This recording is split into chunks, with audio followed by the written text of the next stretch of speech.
Sabe, quando a gente ouve a palavra penicilina, muitas vezes vem à mente a ideia de uma única bala mágica, né? Mas a verdade é que estamos falando de um arsenal completo.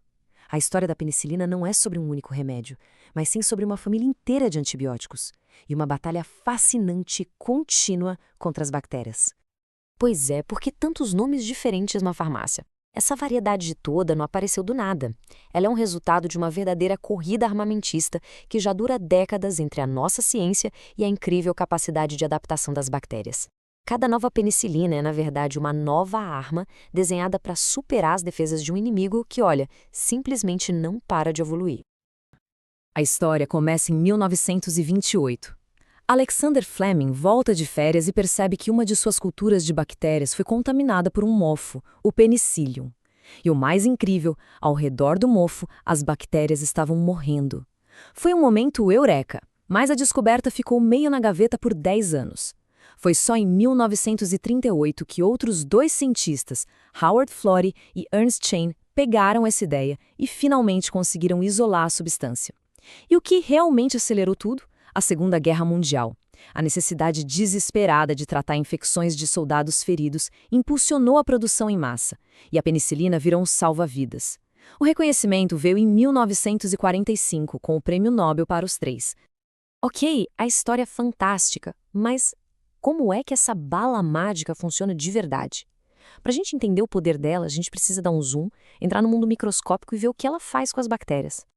A genialidade dela está em mirar numa estrutura que só as bactérias têm. O alvo principal é a parede celular da bactéria. Pensa nela como uma armadura que protege a bactéria. E o mais importante, as nossas células, as células humanas, não têm essa armadura. Isso faz dela um alvo perfeito. A sua parede celular. Pensa nessa parede de peptidoglicano como se fosse a armadura da bactéria. É uma estrutura super resistente, em forma de malha, que protege e dá forma para ela. Sem essa armadura, a bactéria basicamente explode. E como essa armadura é construída?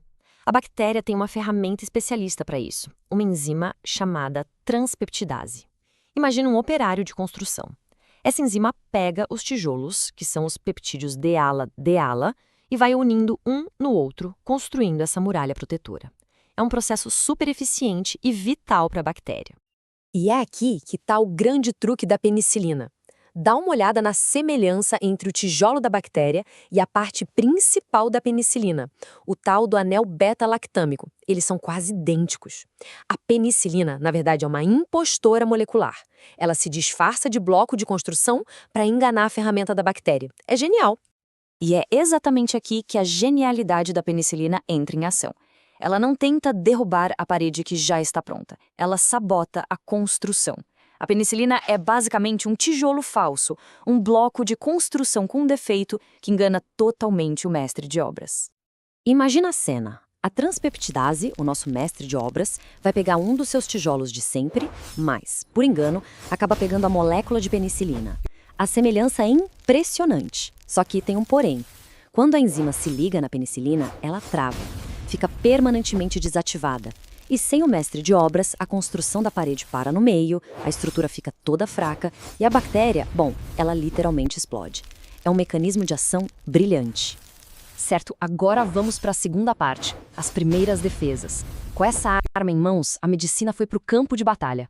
O jogo estava para mudar completamente. Mas o inimigo já estava preparando seu contra-ataque. As primeiras armas que chegaram na linha de frente foram as benzilpenicilinas. E a ciência já começou a adaptar elas para missões diferentes. Tinha a penicilina G aquosa, intravenosa, para um ataque rápido e forte dentro do hospital. E tinha também as versões de depósito, como a famosa e, vamos combinar, dolorida benzetacil. Ela libera o remédio bem devagarzinho no músculo por semanas, o que é ótimo para tratamentos que precisam de uma ação mais prolongada.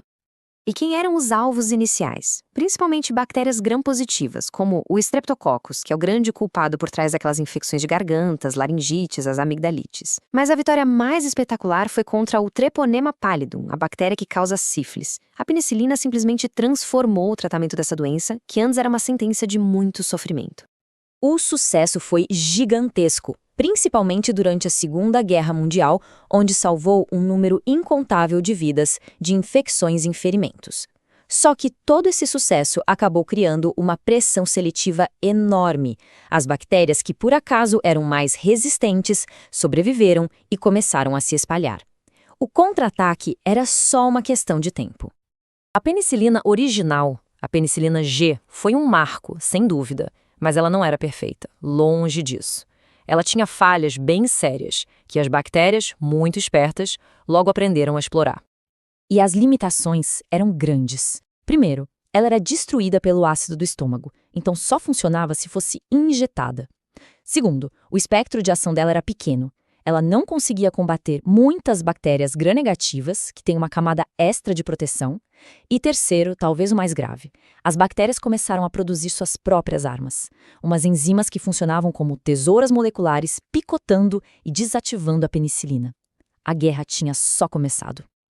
O nome já entrega tudo. A única função dela é encontrar o anel beta-lactâmico da penicilina, lembra a ogiva da nossa arma, e destruí-lo antes que ele chegue no alvo.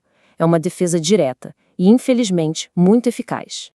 E essa linha do tempo mostra como tudo aconteceu rápido. O uso em massa durante a guerra acelerou demais a evolução bacteriana. No finalzinho da década de 40, uma bactéria super comum da nossa pele, o Staphylococcus aureus, que antes era moleza de tratar, virou um problemão clínico, agora armado até os dentes com beta-lactamases. E foi exatamente isso que deu início a uma fascinante corrida armamentista. Para cada defesa nova que as bactérias inventavam, os cientistas tinham que correr para o laboratório e criar uma contramedida, uma nova arma. O primeiro desafio era bem claro. Como é que a gente transforma um remédio que só pode ser injetado numa pílula que qualquer pessoa possa tomar em casa de forma prática? A solução foi pura química inteligente. Os cientistas adicionaram um grupo químico específico na lateral da molécula, criando uma espécie de escudo que protegia a parte mais importante, o anel, do ataque do ácido. E foi assim que nasceram antibióticos super famosos que a gente usa até hoje, como a ampicilina e a amoxicilina. Problema 1, resolvido. O próximo desafio, as bactérias gram-negativas. Lembra que elas tinham uma muralha extra, uma membrana externa que a penicilina original não conseguia atravessar? Como furar essa defesa? A estratégia aqui foi criar uma espécie de chave molecular. Eles modificaram a penicilina para ela gostar mais de água. Com isso, ela conseguia passar por uns canais bem pequenos, umas portinhas de proteína na membrana da bactéria. Era como ter uma passagem secreta para finalmente chegar no alvo. Isso ampliou muito o poder de fogo dos antibióticos. A ampicilina foi o grande salto. Ao adicionar um grupo amino, a molécula passou a se parecer com um nutriente. Basicamente, ela usa um disfarce para conseguir entrar sorrateiramente por uns canais de proteína especiais que existem na parede das bactérias gram-negativas. Agora, esse era o maior de todos os problemas. As bactérias estavam produzindo em massa suas tesouras moleculares, as beta-lactamases, que eram feitas sob medida para destruir a penicilina. Como lutar contra uma arma que foi projetada especificamente para destruir a sua? A primeira estratégia foi bem lógica. Se o problema é a enzima que está destruindo a nossa arma, então vamos criar uma arma que a enzima não consiga destruir. O objetivo era claro, construir uma penicilina à prova de beta-lactamase. E essa busca nos deu drogas como a meticilina e a oxacilina.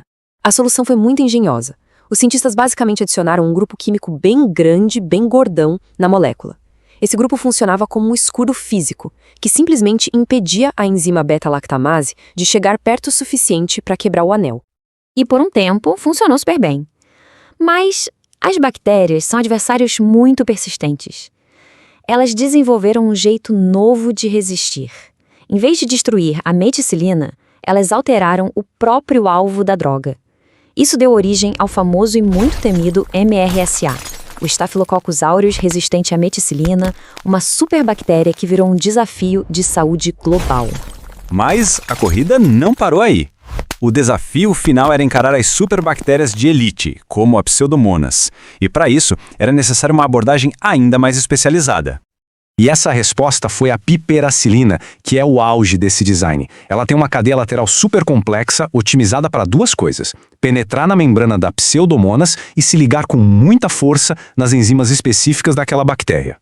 Só que, mesmo a piperacilina ainda era vulnerável às beta-lactamases. Isso levou à estratégia que a gente usa hoje, uma aliança tática. Os cientistas perceberam que talvez uma única arma não fosse mais suficiente. A estratégia moderna se baseia na sinergia, ou seja, no uso de armas combinadas para vencer a batalha. A ideia é brilhante de tão simples. Pensa comigo, se a beta-lactamase é a grande ameaça para o nosso antibiótico, por que não mandar um bode expiatório para se sacrificar no lugar do nosso herói? E foi assim que surgiram os inibidores, como o ácido clavulânico. Sozinhos, eles não fazem mal nenhum para as bactérias, mas eles têm uma missão suicida. Eles são irresistíveis para as enzimas de defesa das bactérias. Foram projetados para serem o alvo preferido delas. E essa analogia do guarda-costas é perfeita. A enzima vem com tudo para atacar a penicilina, mas o inibidor, o guarda-costas, se joga na frente. Ele se sacrifica e, com isso, deixa a enzima permanentemente ocupada, desativada. Isso abre o caminho para que a penicilina, o nosso herói, chegue intacta ao alvo e cumpra a sua missão. É uma estratégia de sacrifício para garantir a vitória. Vamos ver isso na prática, no uso clínico. A combinação de amoxicilina com ácido clavulânico é hoje uma das mais comuns para tratar otites, sinusites, até infecções por mordida de animal. Por quê? Porque muitas bactérias que causam isso já produzem a tal da beta-lactamase. Já para infecções hospitalares bem mais sérias causadas por superbactérias como a Pseudomonas, aí a gente precisa de uma combinação peso-pesado, piperacilina com tazobactam. Olha isso, essa batalha toda já dura mais de 90 anos. Desde a descoberta, quase sem querer, de Fleming numa placa de laboratório, até essas terapias combinadas super complexas de hoje, tem sido um ciclo sem fim. Inovação, aí vem a resistência e aí a gente precisa de uma contra-inovação. É uma prova da resiliência, tanto da ciência quanto da própria vida. E tudo isso nos deixa com uma pergunta que é fundamental para o nosso futuro. As bactérias não vão parar de evoluir, elas sempre vão encontrar um jeito novo de se defender. A questão que fica no ar é, qual vai ser a nossa próxima arma? A história das penicilinas nos ensina uma lição muito clara. A vigilância e a inovação não podem parar nunca. O próximo capítulo dessa história já está sendo escrito, agora mesmo, nos laboratórios do mundo todo.